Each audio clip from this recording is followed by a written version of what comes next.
And it's time now for our Bite of the Week. It comes from Prime Minister Andrew Holness, who yesterday warned of more COVID-19 cases. Now, during his budget presentation, the Prime Minister lashed out against those who are not helping to minimize the spread of the virus. That's our Bite of the Week.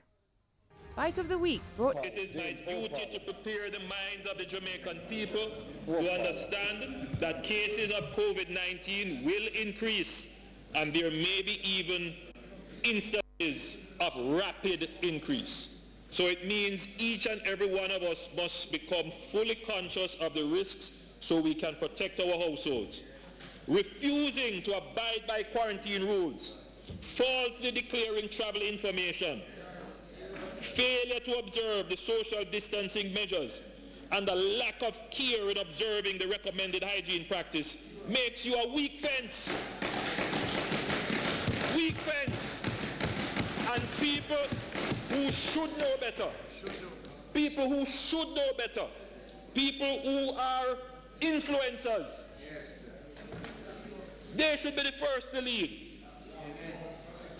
Instead, they are being weak fences in the community effort to contain and slow the spread of the coronavirus. Bite of the Week.